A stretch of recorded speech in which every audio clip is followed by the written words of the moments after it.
In this video we will talk about the last detector system, Muon system. The Muon system is responsible for the muons identification and their energy estimation.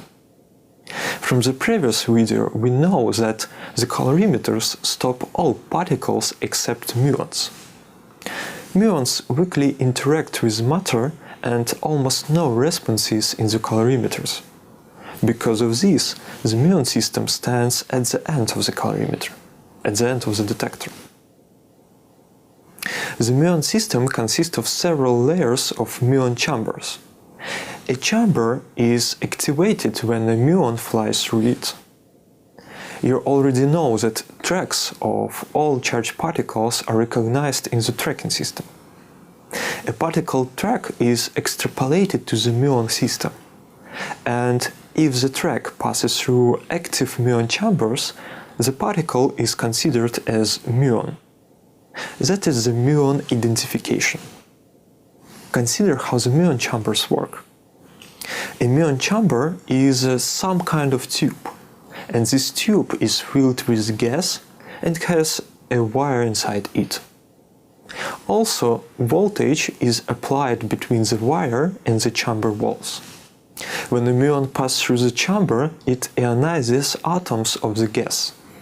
And during the ionization process, there are ions and electrons are generated in the chamber. Due to the electromagnetic field inside the chamber, the ions go to the cathode and the electrons go to the anode. This produces electric current and creates signal in the chamber that detects the muon. Similar principle is used in tracking systems. Large tracking systems consist of straw tubes filled with gas, and these tubes detect charged particles based on the gas ionization by these particles. Consider the structure of the Muon system. The Muon system consists of several successive layers of the muon chambers and metal. The goal of the chambers is to detect muons, and the metal tries to stop muons. The distance that a muon flies in the system allows to estimate energy range of the muon. Muon system is the largest and the heaviest part of detectors in high-energy physics. It contains a lot of metal to provide required precision of muon's energy estimation. Despite this, the most energy particles pass through the Muon system and fly away from the detector. Further in this video, we will see several examples of Muon systems. In the LHCb detector model, the Muon system responses are represented as green bricks. Each of these bricks represents a muon chamber in the system. To identify that a particle is a muon, track of this particle is extrapolated into the Muon system. And if there are active chambers correspond to the track, the particle associated with this track is considered as a muon.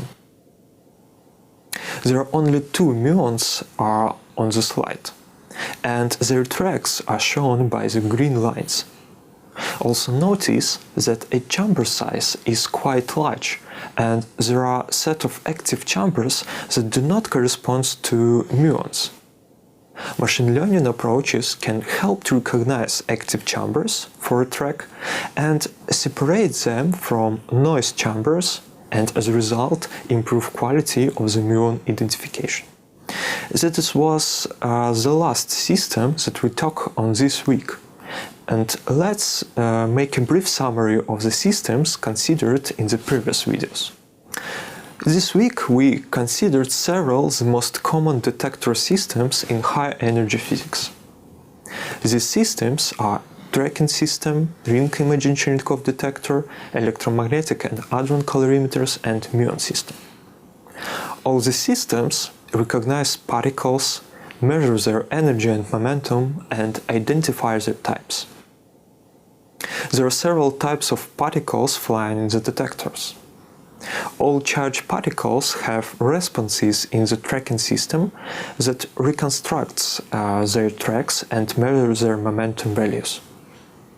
Ring imaging Cherenkov detector identifies a particle type based on its track and momentum. Electrons and photons are stopped by the electromagnetic calorimeter that also measures their energies. Other particles fly further to the hadron calorimeter.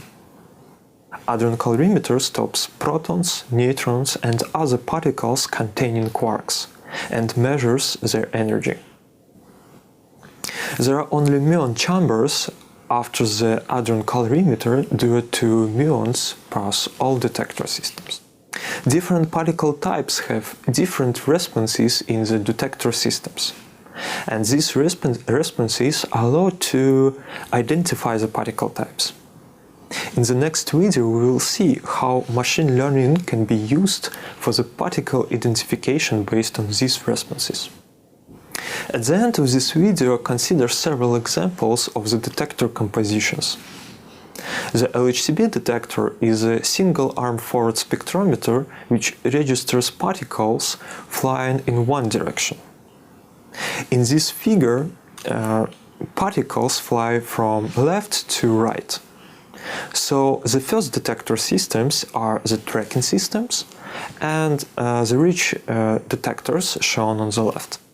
After them, the electromagnetic and hadron calorimeters are located. And finally, there is the Muon system at the end of the detector. Particle tracks are shown by different color lines. Notice that almost all particles are stopped in the calorimeters, and only a muon, shown as green line, flies further. The second example is the CMS detector. It has a cylindrical shape and registers particles in all directions. The figure shows transverse section of the detector. All the systems are located successfully out of the center.